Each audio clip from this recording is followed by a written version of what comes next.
Good evening, everyone, here from Launchy. In today's COVID-19 world, virtual meetings and online presentations have become the norm.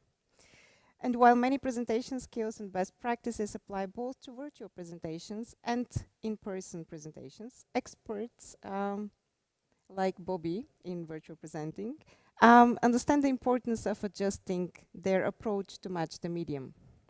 Mastering virtual presentations could play today a critical role when selling to customers and converting investors into your business. So, since quite few of us today pay extra attention to those specifics of virtual presenting, it is a maybe smart and easy way to make a memorable impression, to stand out, to get some bonus points. Yeah, I like the bonus points part. Yeah? Yeah. So, who is Boris Hristov? I guess that quite many of you already know him. We had an event actually like a year ago, I believe. Yes. Yeah, It was which was a very successful. It was focusing on offline presentations, is from what I remember. But I'm still going to present him.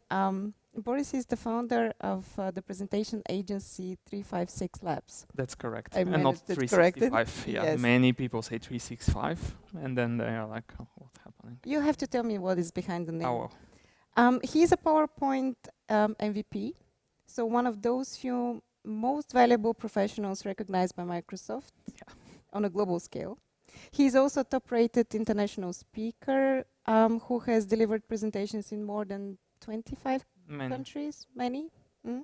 Yeah. Bobby and his company are also the only presentation agency that has been invited to speak for 2 consecutive years at the biggest yearly Microsoft conference with more than 25,000 attendees. Yeah, it's 2 consecutive, but otherwise 3 now, which is kind of cool. This is really cool. Yeah. The Microsoft Ignite. Yeah. Yeah.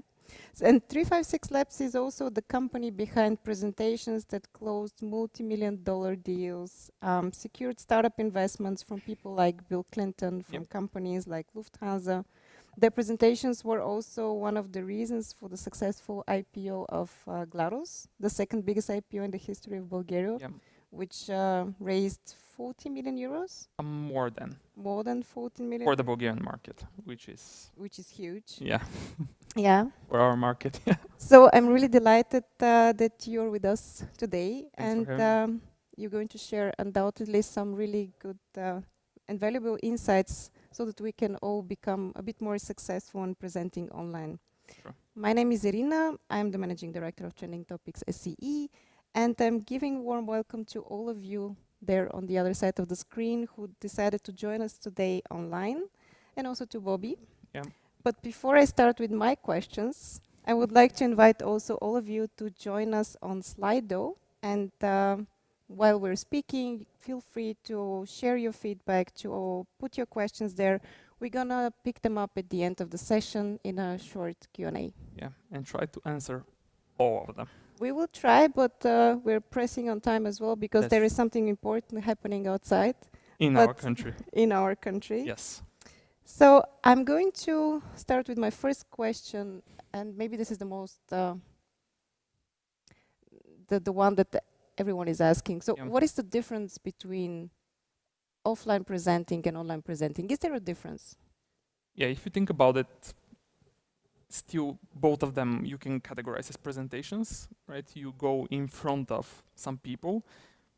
However, you will see a slight difference. I would say that some in the online world, you are not in front, right? They are not, your audience is not exactly in front of you. They are on the other side of the world or whatever. And that changes quite a lot of things. And if you ask a lot of people, like, what are they worried about? And we saw that in the feedback form for the event, you see that mostly people say that they are very worried and very anxious because they cannot read the audience's reaction. Right? You cannot see most of the times, not every single time, but most of the times you cannot see them. And so you cannot read the body language of the people. Are they annoyed? Are they listening? Are they engaged? Are they not?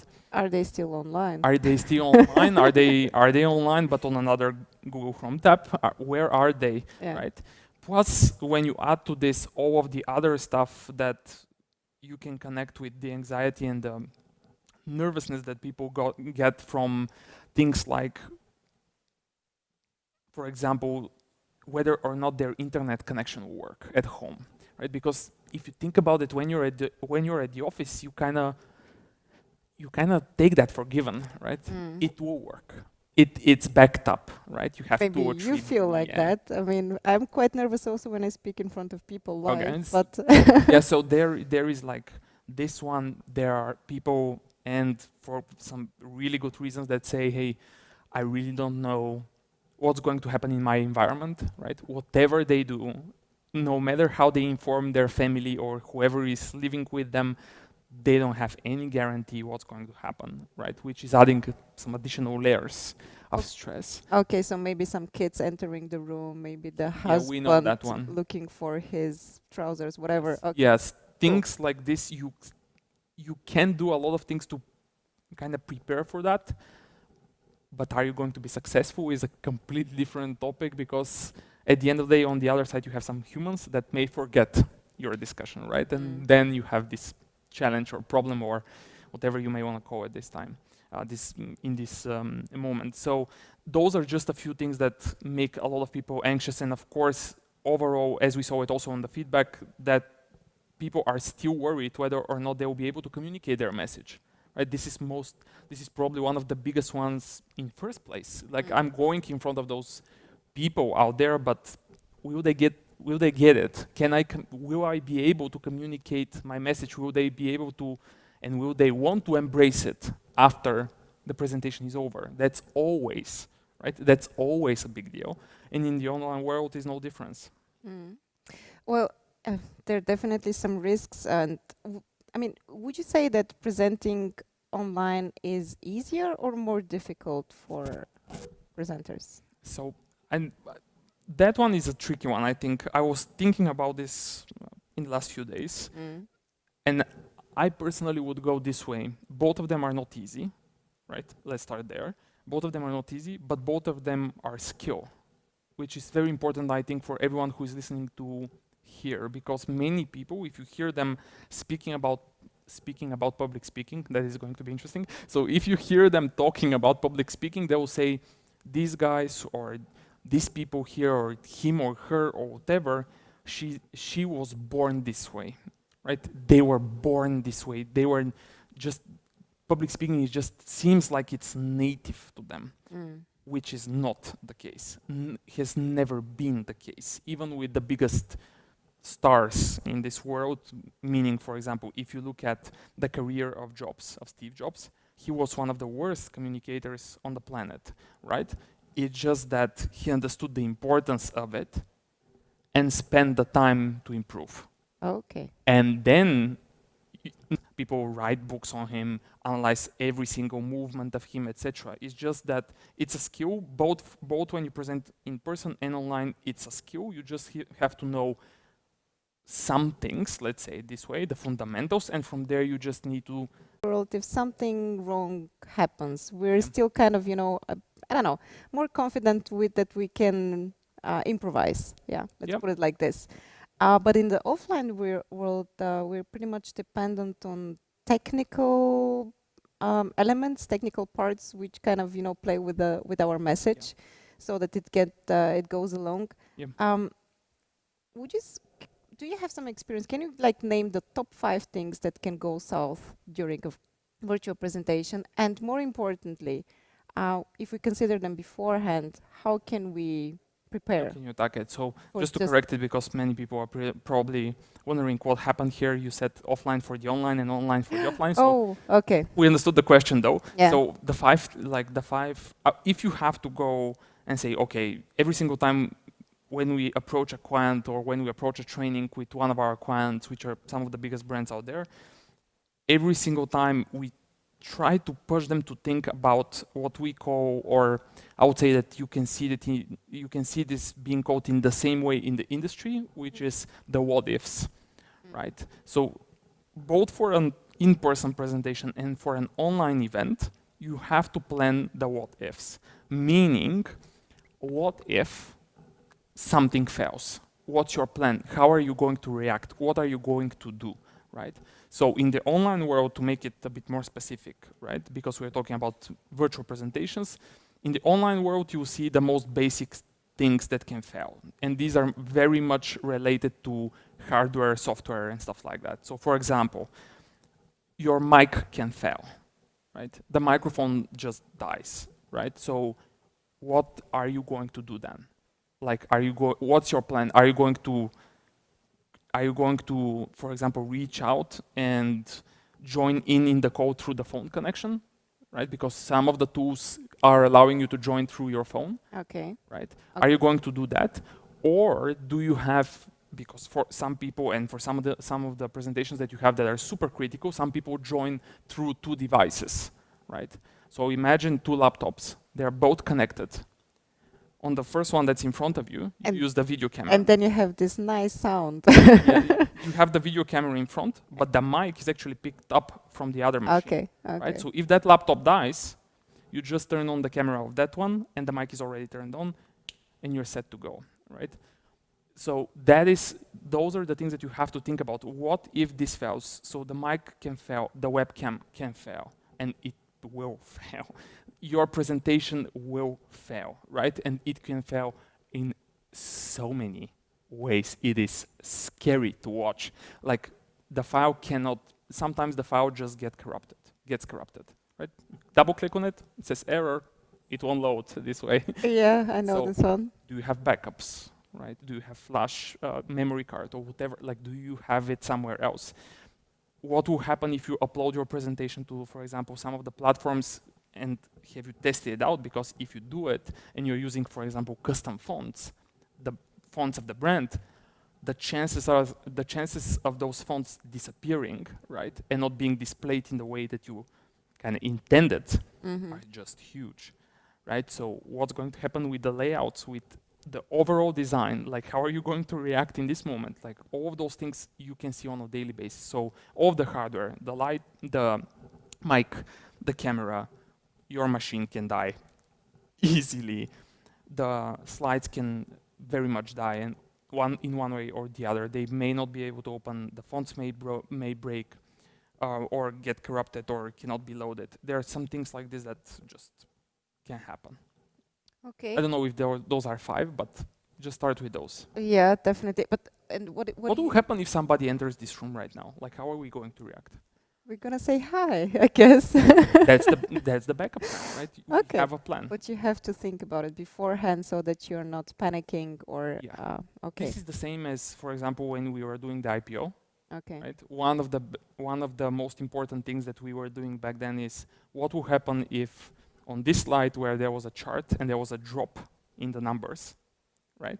Okay. Someone asks, why is that drop there? How are we going to respond, right?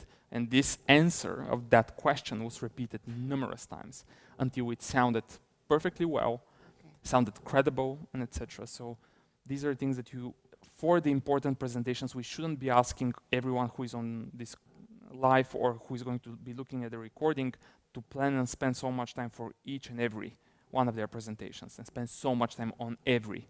However, for the important ones, it makes sense, right? New clients, investments, option for them to grow in the hierarchy of a company.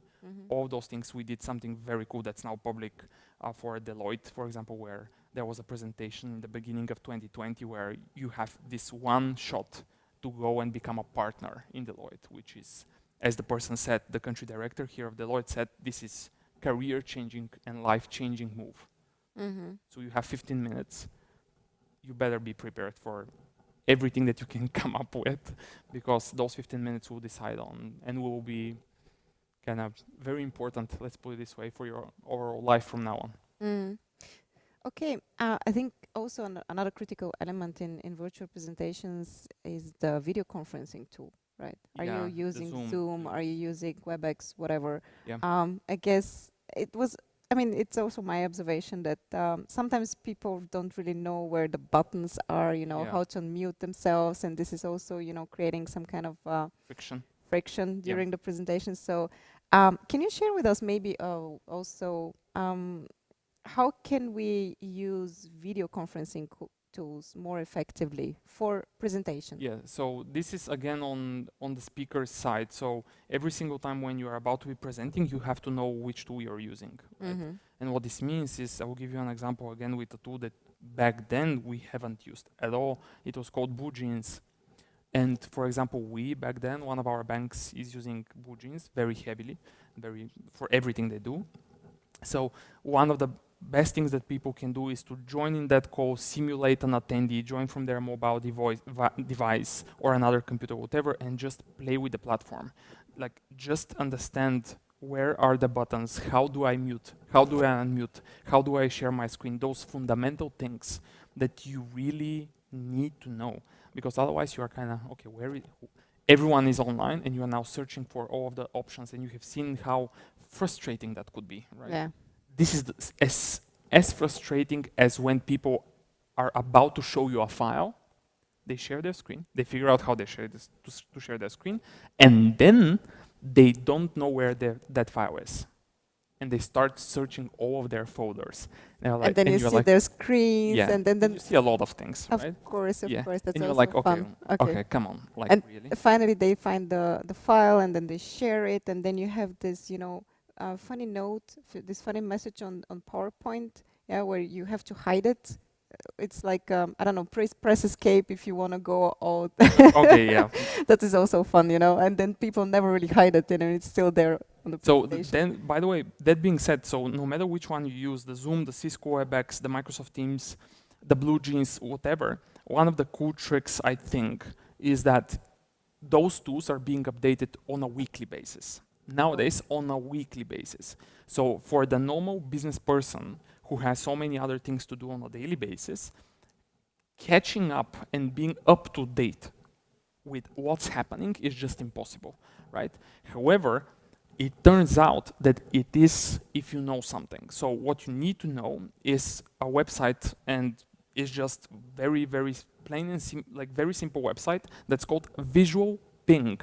Okay. So if you go to visualping.com, you'll be able to create a completely free profile. And what this thing does is just one thing. It more or less, you add a link. You can add a link, any link on the web. And what it does is you are going to tell this tool how often do I get a screenshot of that website and compare it with the previous one. So this way, if you know where on the web Microsoft or Zoom or Cisco publish their updates, okay, you can copy that link, and the easiest way for everybody to find that is just to type in the name of the tool and then release notes. okay. Just type in Zoom release notes, Microsoft Teams release notes, on and on. Copy that link, put it into visualping.com, and then configure it. I personally have it on 1 week. And every week, this tool sends me emails telling me whether or not there is a change on that website. And if there is a change, obviously they updated something in the article. And if it's an update on the article, that's a new feature or a fix. This way, it's way easier for everybody to keep track of the tool that they're using. Don't monitor all of them, obviously, but the one that you're using. That's a cool trick. I like it. I mean, you can use it also for other tools, but and in this your case, competition it's perfect, also. yeah. Also, your competition as well. Yeah. So you mentioned that before, and I think it was also something that came from the audience. That and so I guess I'm not the only one, but there is this special awkwardness that you have during online presentations. So Okay. many of the people on the other side of the screen are muted, they're silent, you don't see them, Yep. you cannot read their body language, you don't know if they're still paying attention or if they're still online. Yeah. Yeah. I personally also catch myself quite preoccupied with watching myself, like watching my Yeah. face, I That is guess. kind of Yeah. problematic. Yeah. That, for That's me, fine. or is it For you, because it tires you additionally. There Yeah. is something that's called Zoom.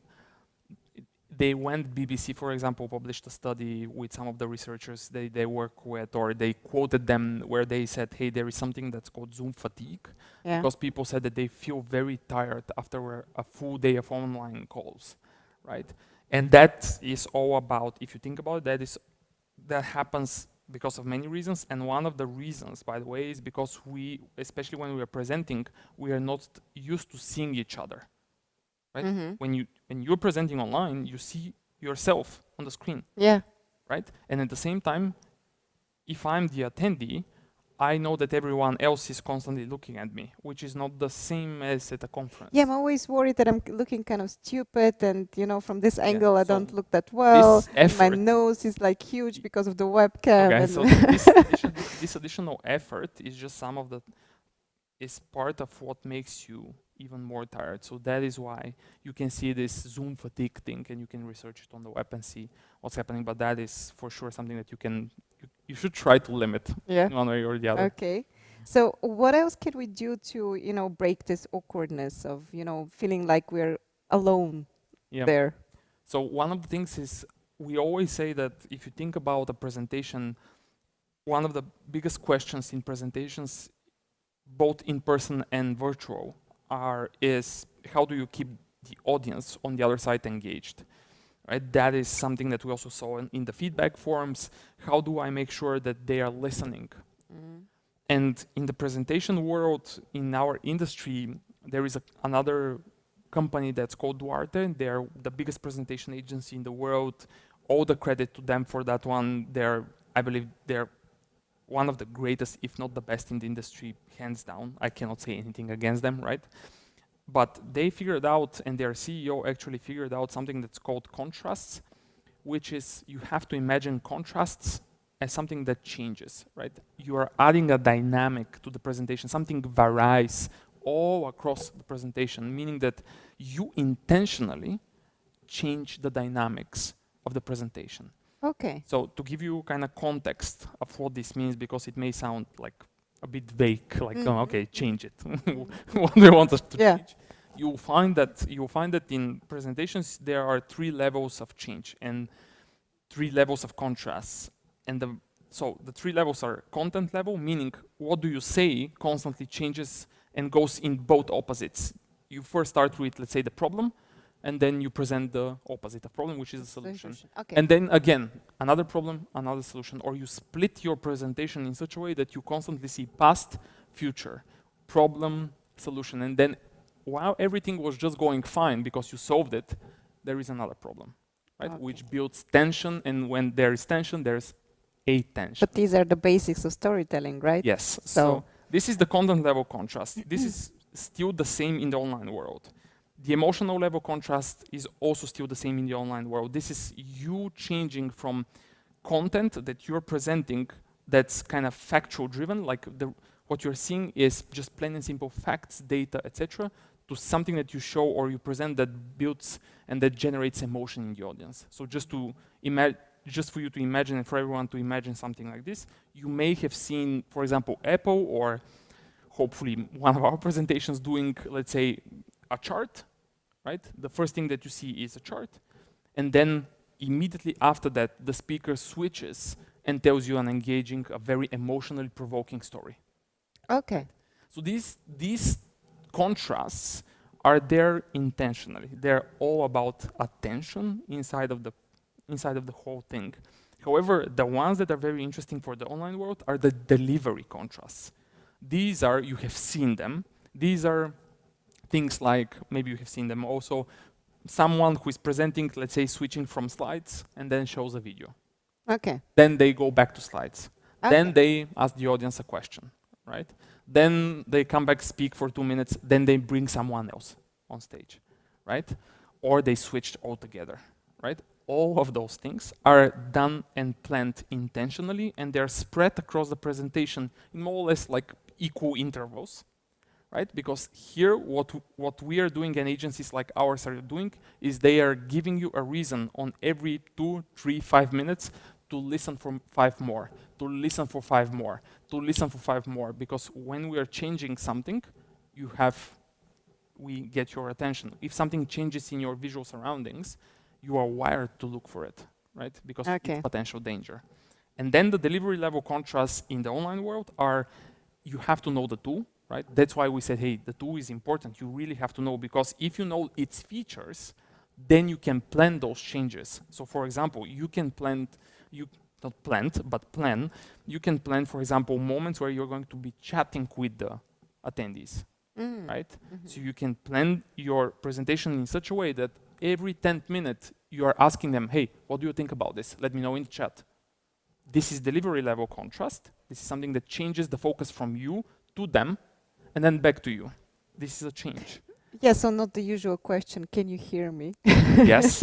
Then you have some tools have polling, right? Okay. You can have polls. Some tools like Zoom, for example, have reactions, right? You can ask the audience to react, to send hearts, thumbs up, etc. You have whiteboard collaboration, right? You can write down something all as a group.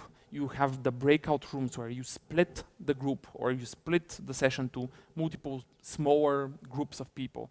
All those things are changes to the way the presentation is being delivered. And if you plan them as part of the presentation, this is guaranteed formula to keep the audience engaged, right? That's why people do it. That's why you continue to see it in the top presentations out there. However, I will end with this and say, don't think that just because Apple does it or Google does it or we do it for Deloitte or for whoever, it doesn't work in your case. Because many people say, oh, no, that I have to present financial results. Where do I add those contrasts? Well, a contrast is also to show a demo, right? You speak, you have slides, and then say, hey, let me show this something in an Excel file or in our website. You go back to your computer, you sit down, or you have your computer, something changes. So it is possible. It's just taking some additional effort from everybody to kind of plan for those things. And those people that are asking how to keep them engaged and know how to, and know whether or not they're connected, they have to plan exactly those checks with the audience. A chat, a poll, unmuting people, right? Unmuting somebody, hey, what do you think? Right? All of those things are ways for you to kind of re-engage them, but also check, are they listening? Are they not? Are they there? Are they not? Etc. So it's 2 in 1. Okay, More or less. you're giving me some good ideas for Friday. I have an important meeting. But let's go. Let's go to the more practical building of the slides and also the presentation, because you're like a real expert in that. Yeah, and I know that you have prepared some examples. So is there a difference in the way that you design an in-person or an offline presentation compared to a virtual presentation? Yeah, there is. Okay. There is, and people think that there is not, but there is. And it is huge difference. I mean, slides are still slides, no matter which tool you use and no matter which one is your favorite. Google Slides, PowerPoint, Apple Keynote, Prezi, which is not slides but frames, right? Or a beautiful AI, it doesn't really matter. However, you have to understand the specifics of the online world. The online world is different. So what is different then? First, the difference comes from the fact that if you think about it, between us and them, there is an internet connection, right? So let's start there. Because of that, one of the, and we don't have the example for that, but they can simulate it very easily, is what happens. Do you know the transitions between the slides? So the effects that can animate the slides. The animations, so in PowerPoint, Apple Keynote, in all of those tools, there are some crazy, sometimes even ridiculous type of transitions, which people say, when you ask them, hey, why are you adding them? They say, well, doesn't it look cool? I'm like, no. So it doesn't. They have to add to the message, right? If they are not adding, or if they are not kind of helping you support your message, they don't have a place, but people still use them. However, when you're in an online world, what you will see is, when you have a crazy transition, you see it being very slow and annoying, meaning that if there is movement, you see it like this, right? It's very slow, and it's very annoying. In an in-person event, that's not happening. You are seeing it exactly as it should be. It's super smooth because it's projected on your screen. You see it. In the online world, it's not. So no transitions. No transitions, or limit them to very simple things like appear or the so-called fade. That's it. don't go crazy on transitions and animations. That's the first very practical tip. Then the second important thing is that you have to understand back on what we said, hey, contrast, change something. You have to understand what you can change in an online world very quickly. And that's the slides, right? The slides are taking most of the screen of an online call, right? You see the person or the speaker is somewhere here in a very small box and everything else is the slides. So if I can be changing the slides very quickly, then something on my screen changes very often. And so I'm afraid to click somewhere else, right? Because I'll miss on something. Okay. So then you will see, I'll show you now an example. Then you will see, so for example, let me go and open something. So this is a presentation that we did recently. So this presentation is 125 slides, just to give you context. Wow, 125? So this is 125 slides, right? It doesn't really matter what it says in there. However, if I tell you how much time it took me to deliver that presentation and for how much time it was planned, it was for less than an hour and a half. So we played, and I went through 130 slides for less than 90 minutes. Wow. And you can go and say, that's a lot, or you can go and say, I go with 230, right? There are different styles, there are different ways of approaching it. However, in the online world, you really want to have as many sheer number, as many slides as possible, because if something changes constantly, you have a reason why you still look at the screen and don't look at Facebook. This, of course, is a bit more, how can I say it, work to do. Yeah. But that's the cost that That was my next question. That's the cost that we are all paying right now because of this world that we live in right now. So we work more for less. I think everyone complains that they work more now. Yeah, definitely. I think so. This is one of the things. So limit the transitions and the animations. Create as many slides as possible, and then because you are able to create as many as possible, you have to strive for something very interesting. So Facebook, for example, we talked about it. So think about this. So if you think about how people are even consuming this one right now, I would bet money that there are people who are consuming this on a mobile device. Oh, you mean our chat? Yes. Yeah, definitely. We see it also on trending topics, like so 70% of the people are actually coming from mobile. Yeah. So what is it? 70? 70 on 70. trending topics. So Facebook announced and recently did a study, and again, this is Facebook talking about their own platform. So sure, but they said that the Facebook lives on the platform are being consumed on a mobile device, phone or tablet, 80% of the time. 80. That's in your case, huge. 70. That is huge. Now, let's say that Facebook are lying to us, right? Let's say it's not 80. Let's say it's 50, right? Yeah. Let's remove 30% like this. But even that, I mean, it's huge. And even that, if it's 50, and it's by the research, it's not. If it's 50, and 50% of our audience and your audience is looking at your slides from a mobile device. So huge funds. Realize what does that mean? Because again, I'll go back to examples and just show you something very quickly. That was the one thing that struck me on your presentation. There was very little text on it. Yeah. So now I think you understand why. Okay. So one of the things that you see is, for example, if I open some screenshots, and these are from our own presentations, take a look at this.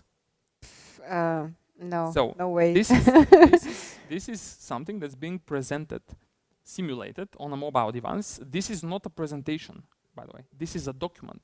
However, if you think about it, people present with so much information on their slides on a daily basis, True. right?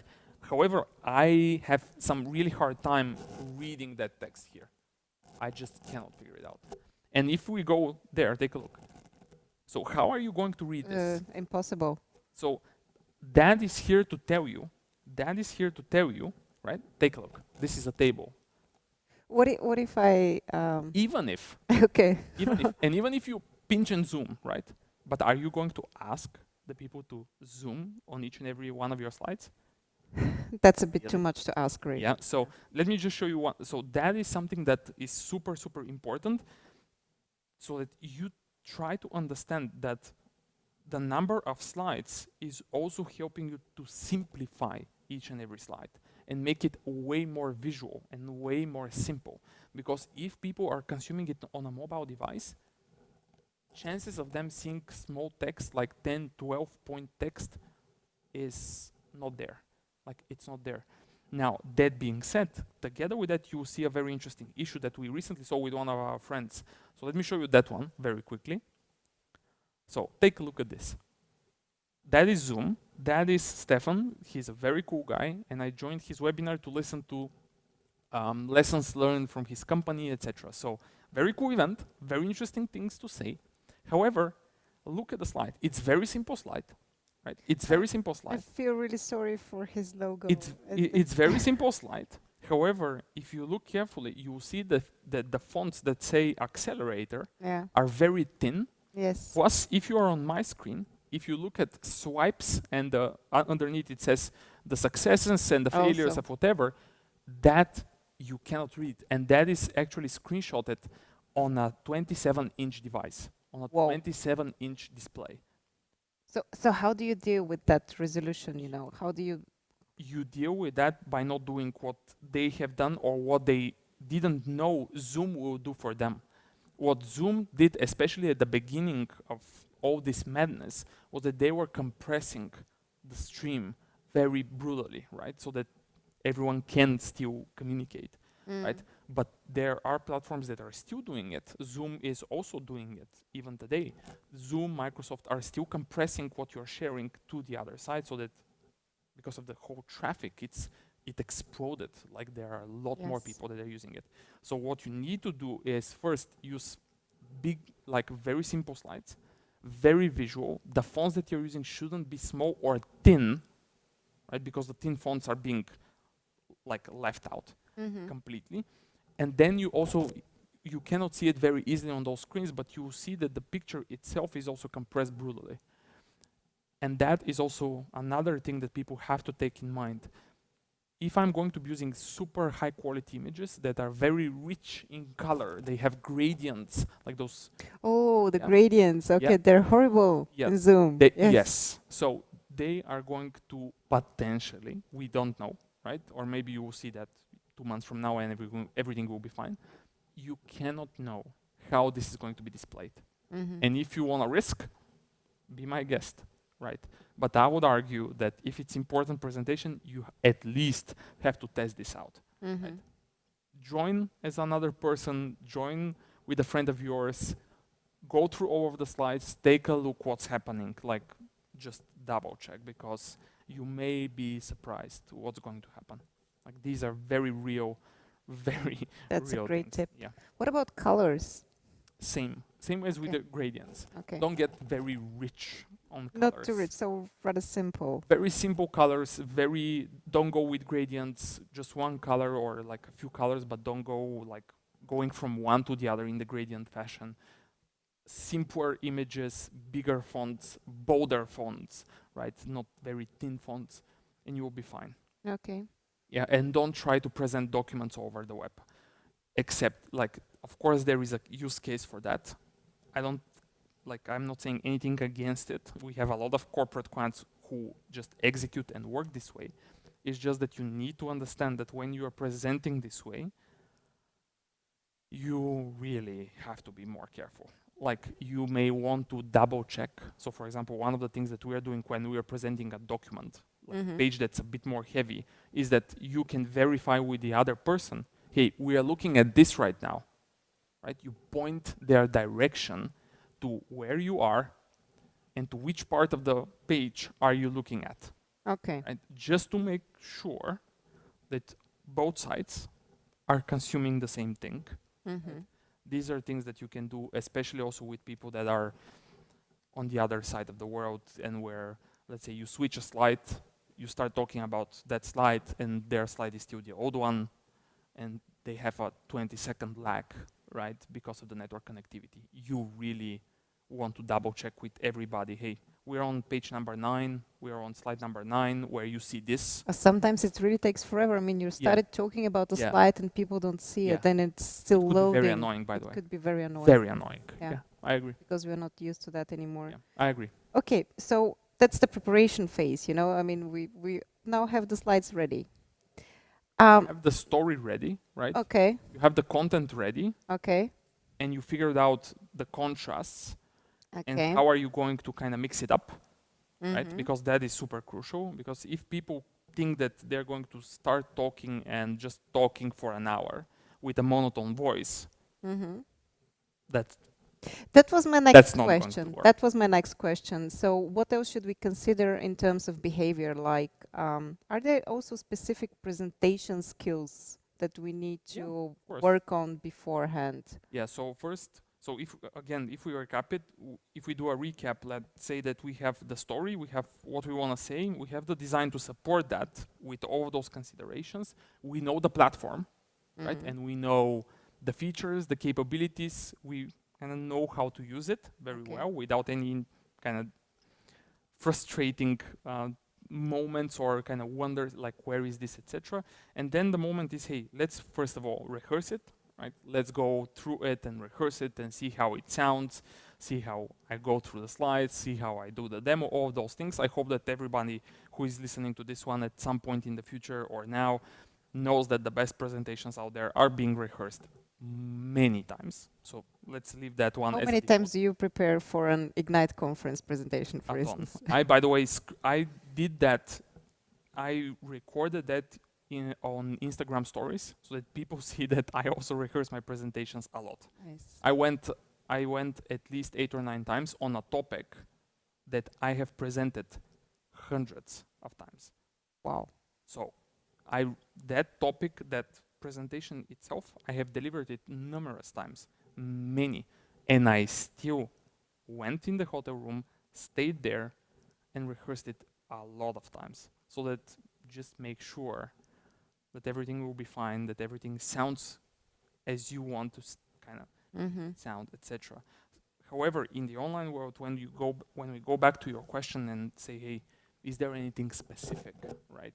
You see that there are some differences. So for example, one of the most important things in presentations is how do you build trust with the audience. People will tell you if the audience and the speaker, let's say, don't have eye contact and don't hold eye contact, I don't believe that speaker, right? And that's that. If somebody is not willing to look you in the eyes, you're like, okay, there should be a reason for that. They may be nervous, right? But there may be something else. So in the online world, that's kind of tricky if you think about it. Like how do you keep eye contact with the audience? You see, and now it became very popular recommendation that most of the people out there, when they're presenting, they're looking at their screen, while their camera is on top of their screen most of the times, right? However, what you want to do is you look at your screen when somebody is talking to you. But when you are talking to the audience, when you are the presenter, you should kind of flip the way you think about it and look at the camera. Because if you have done that little switch, because it is just that small switch, true, you will see that you feel like, as an attendee, you feel like there is eye contact between you and the speaker. Right? You probably experienced it yourself. I never managed to watch my camera. I mean, I feel so stupid like watching at the camera because it's not eyes. It is, by the way. It's very... But I started putting my screen, for instance, a bit higher, so it's not like, you know, coming from... That's also a great recommendation, by the way. Don't have the camera look you from the bottom up, right? But be on the eye level, right? On the eye level. Some people I, for example, use boxes, books, etc. Yeah, same with sometimes, stand-up desks, etc. Or even go a bit higher with the camera pointing a bit this way to you. Even this is okay. Okay. But not in the other way around. Okay. Right? Not in the other way around. And this is very easy fix. That's very easy fix. If you think about it, it just takes time and discipline for people to kind of learn and be consistent with the fact that they need to look at the camera and not at the screen. You see a lot of people saying, hey, just, you know, put a sticky note with a smiling face very close to the Oh, camera. that's a great tip. Yeah, Oh, there I are like some it. people Okay. that say, a friend of ours, Mark Bowden, who is one of the most respected non-verbal communications experts in the world. He, for example, is putting a picture of his loved ones very close to the camera so that he is more or less looking at them, right? Oh, nice. So all those tricks, you can play with them. If you think they work, sure, go ahead. I don't have anything against them. It's just look at the camera when you're speaking and not at the screen. That's very important. Right? Okay. Lights also. What about lights? So the one thing that I'm actually also observing quite often is that people have, their windows behind them, That's the problem. which creates some kind of, contrast, and then I don't see their faces at Yeah. all. Yeah. Yeah, so what you want to do again, if it's an important presentation, right? Yes. Try to figure out a place where if you have windows, the windows are in front of you and not at the back. Because what you have seen is the person becomes more or less dark, and at the back you see... The contre-jour, yeah. Yeah, so there is a problem at the back. You see this white piece, right? Yeah. The back becomes white. You go and try to find a place where you are utilizing the natural light, and for example, the window is in front of you, or at least on one side of you. And if that's on one side of you and it's just that half of you is light up, then you can kind of bring something, some bulb or whatever you have to kind of support the other side also. Yes. But most of the people go and say, okay, I need some professional lighting or whatever. That's not the case. Like, you really don't need professional equipment or anything like this one here, where you have like super lights that you can point to many directions, etc. Just if you place yourself somewhere where the window is in front of you, you'll get all the light that you need. Okay. Right?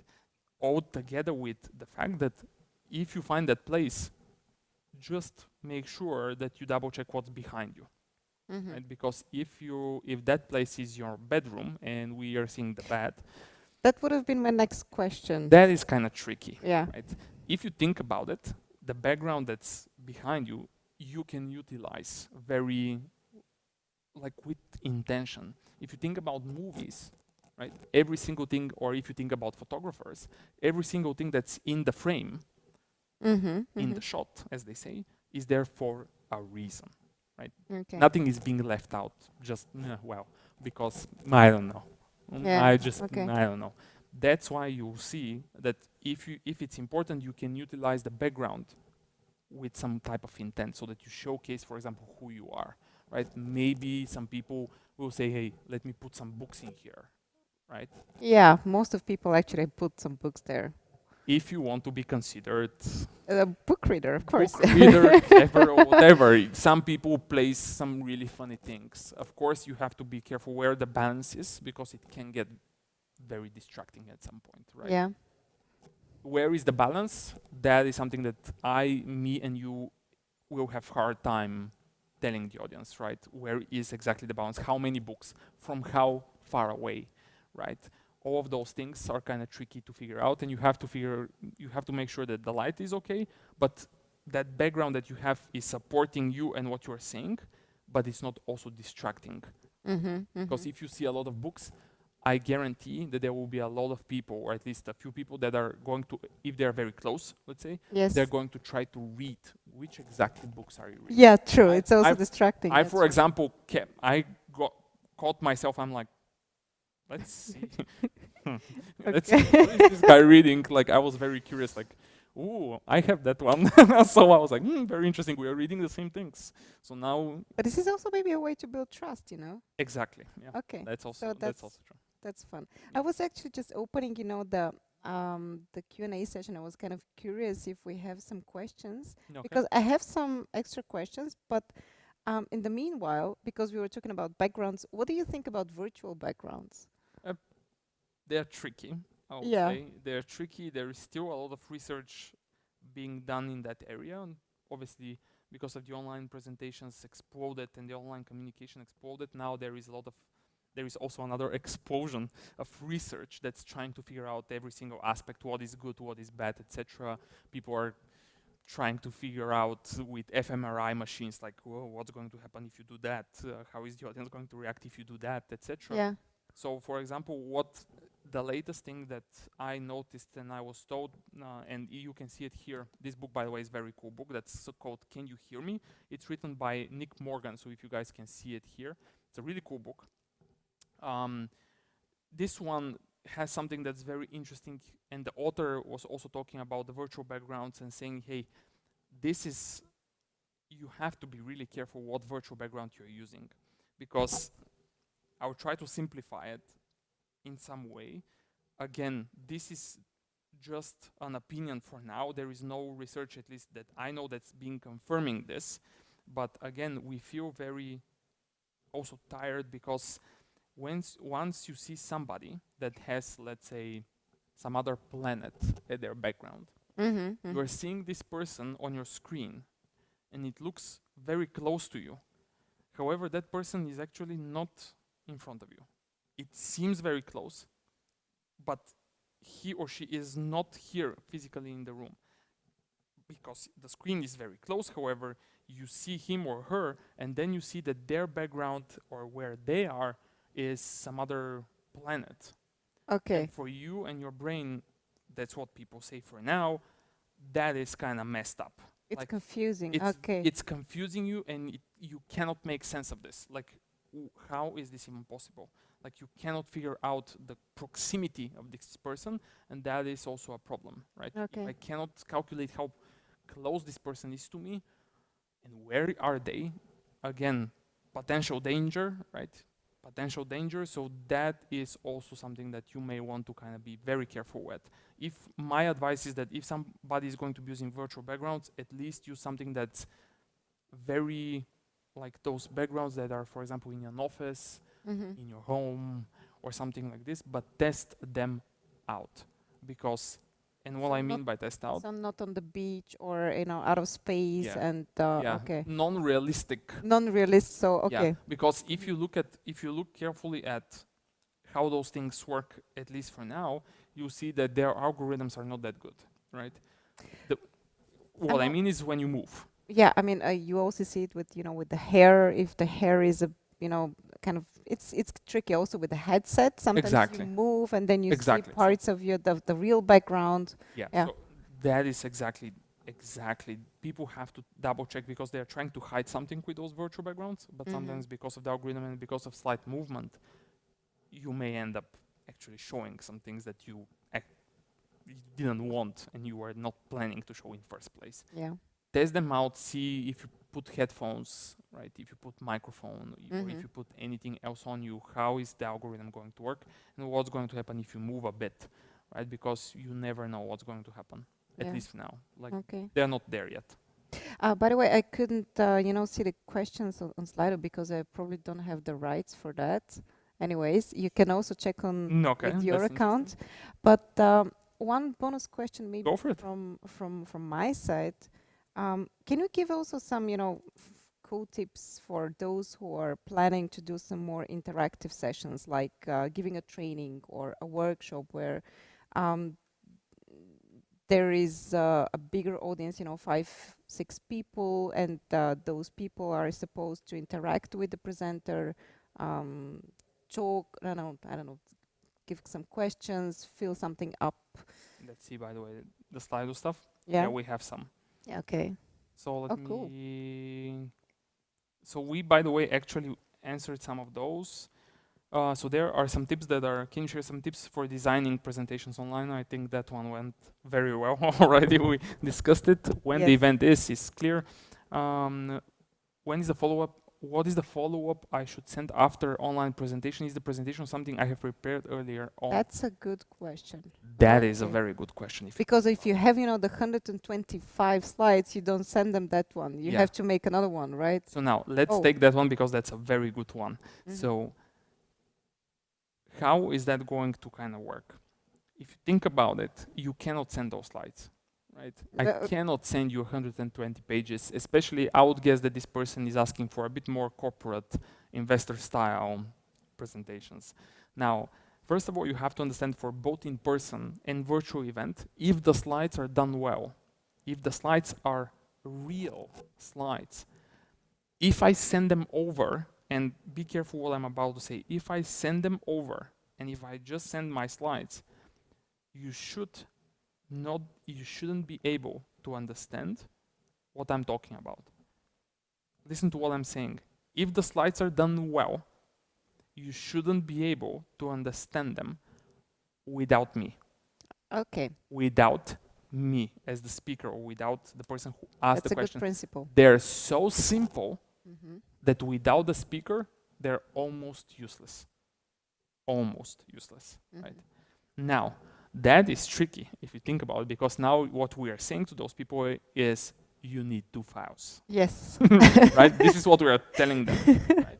And that is something that we should say, that slides are one thing, documents that are follow-ups or things like that, giveaways or whatever, but follow-up documents or whatever is something different, and they should be designed in a different way.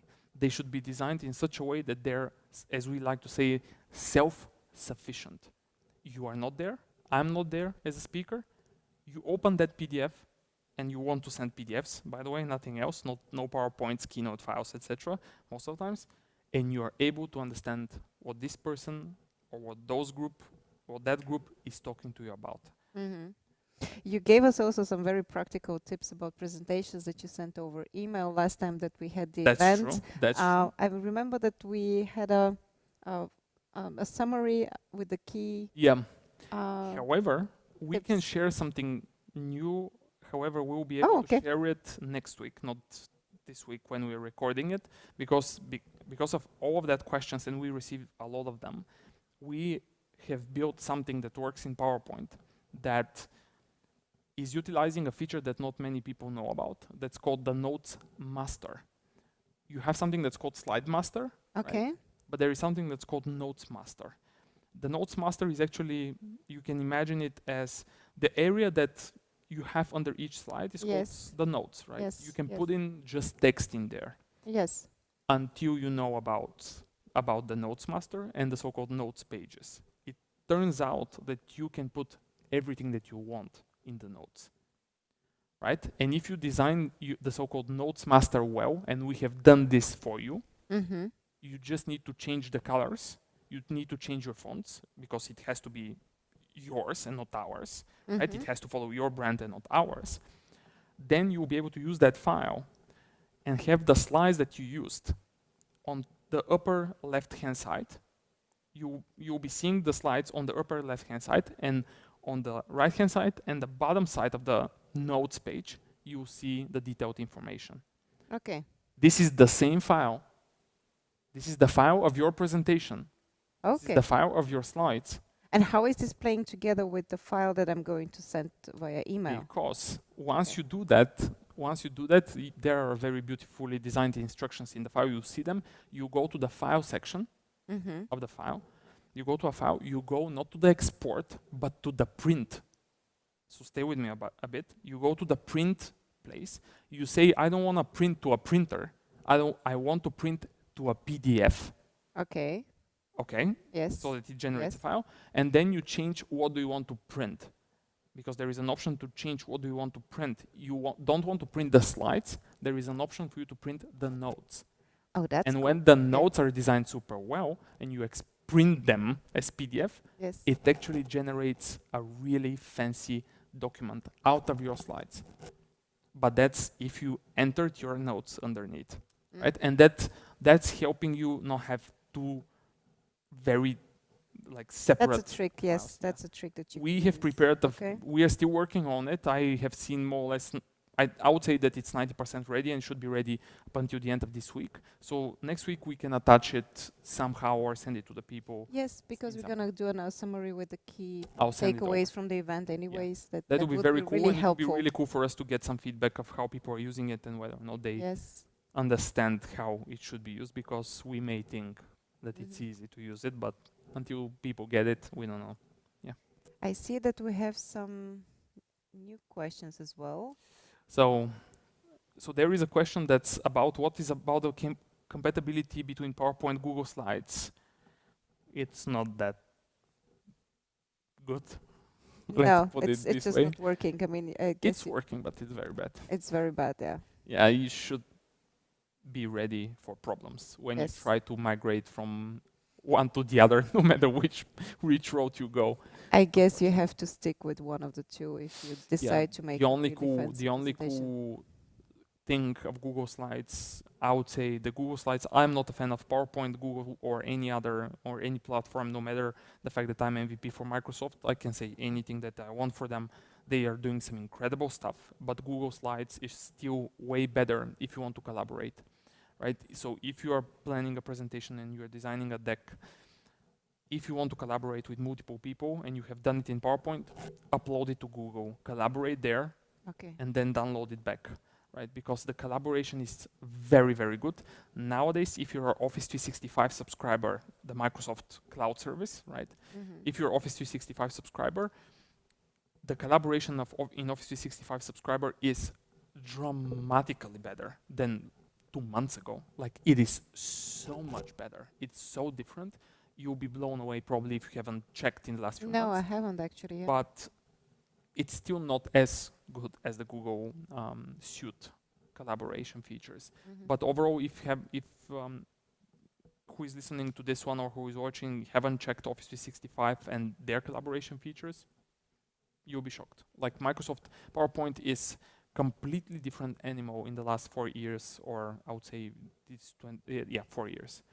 It's completely different. Like, there are so many things in it, like Morph, Zoom, Oh, the support more for it, feature was the so SVG impressive. support, the 3D models, the collaboration features. There are so many things that Microsoft are constantly innovating in. Now they released Rehearse with Coach. This is an AI coach that's listening to you and giving you feedback. Oh my. Okay. Yeah.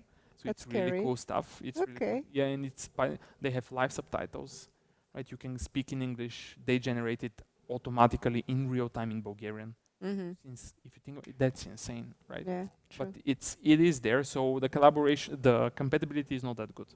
Back to that question. You shared also with me that you're planning something big.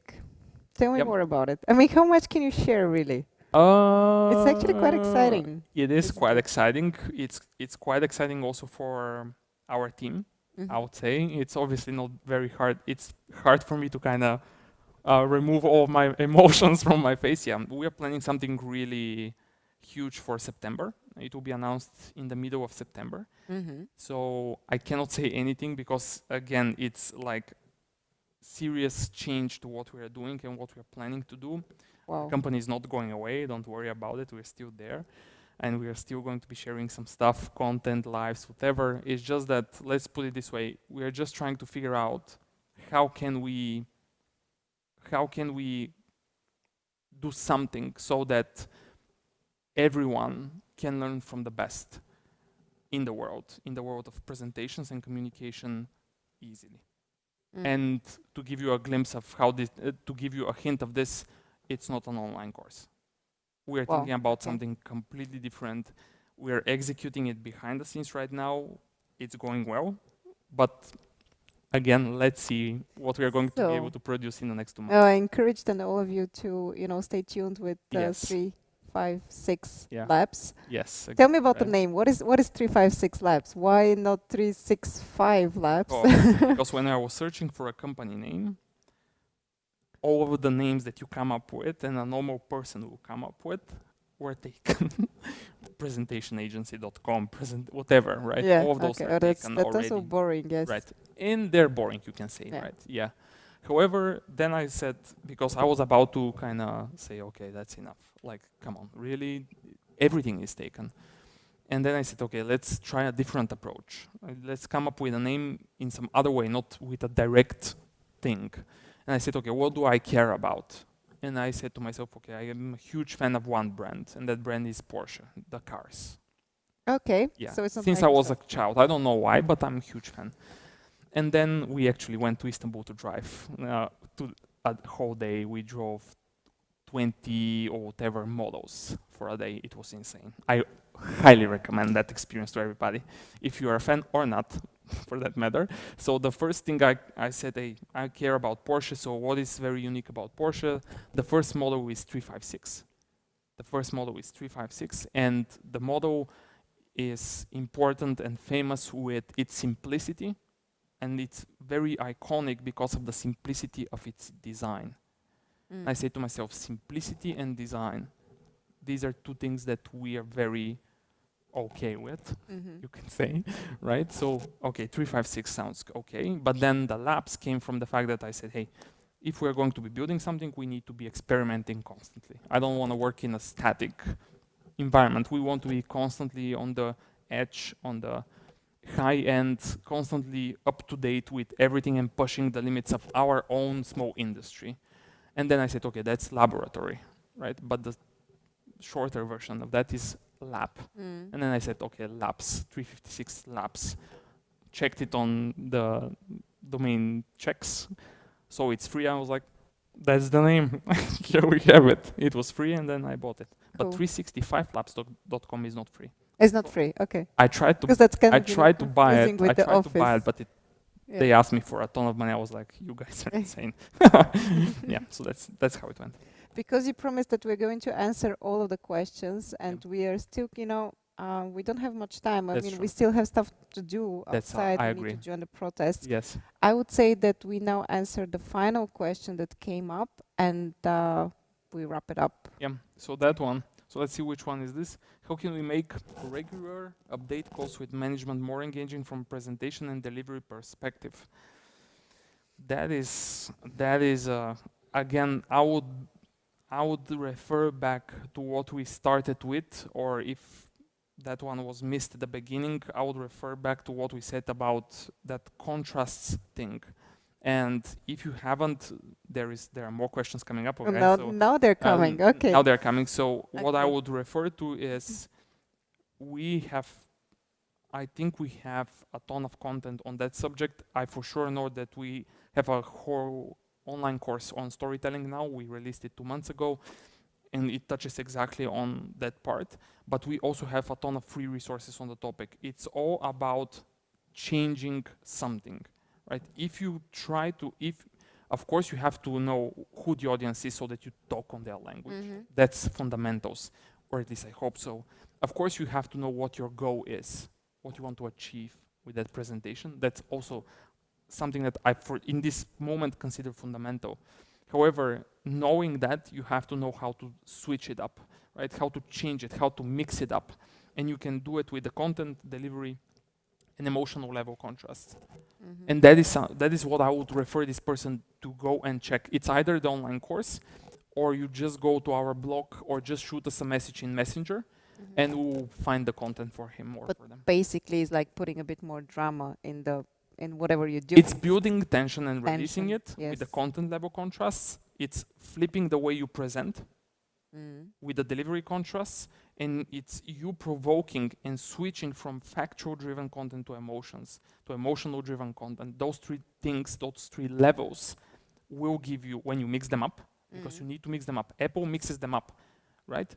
Microsoft, since recently, are mixing them up in the last 2-3 years since Satya Nadella is the CEO. Yes. Just look at it, and let's end with this one, and we'll answer that question in some other way. Look at those presentations.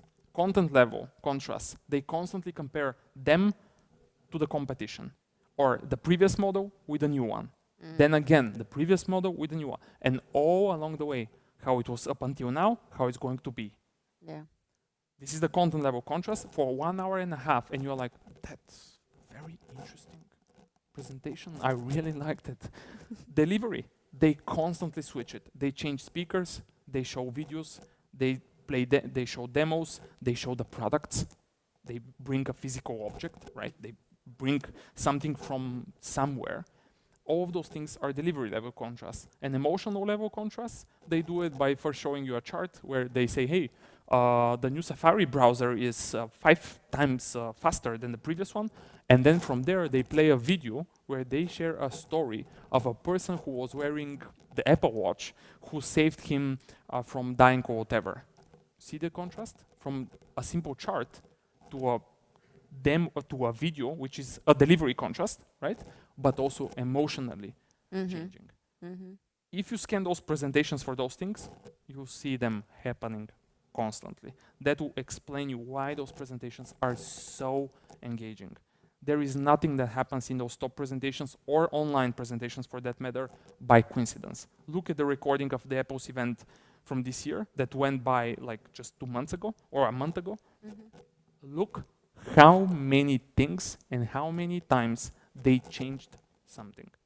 Just look at it. It's so obvious.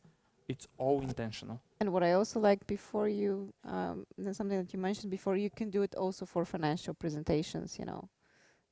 You can put some storytelling even in them. Yes, Just so be more creative. Previous, up until now, from now on, the previous quarter, the current quarter, the current quarter, the forecast. This is the content level, right? Delivery, I can ask the audience on the online call. I can ask them to chat. I can ask them to unmute. I can share my screen.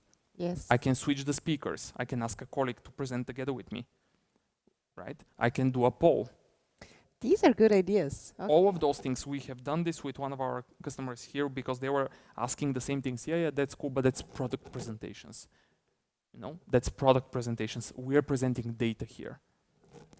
I agree. That's, by the way, called resistance in humans' life. They are like, okay, that doesn't work for us.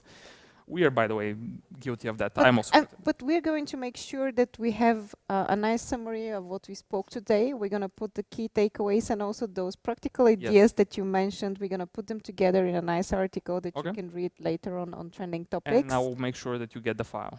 Yes, you're going to send us the files. You can also rewatch us later. We have the replays on all the platforms that we've been right now. And I will also forward our audience to the key takeaways from our session beforehand, which was pretty much focused on offline sales presentations. How do you build sales collateral with PowerPoint? Yes, it's kind of strange when people hear it. How do I build an offer with PowerPoint? Well, but I remember that you packed out your sales collateral. And we, by the way, back then showed a lot of behind the scenes for our I'm now really sorry that we weren't in this online world and we haven't recorded the event. It was such a great event. But anyways, there's still changed our materials afterwards though. Yeah, the key takeaways are still there on trending topics. I'm going to connect you to those for those who want to stay up to date. And also looking forward to your announcement in September. I'm also looking forward to it. Yeah, we'll probably announce it as well if it's that huge that you're explaining right now.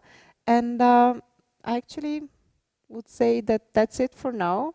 We're going to meet each other maybe outside with some of you. And otherwise, have a great evening. Thank you for joining us. Thank you, Bobby, for coming. Sure. Also to Lunchy. And thanks for everyone. Yeah, thanks to Lunchy for hosting us. This place is amazing. The place is amazing, truly. And they helped us so much with the technical expertise that they're having on streaming. Really great. Bye.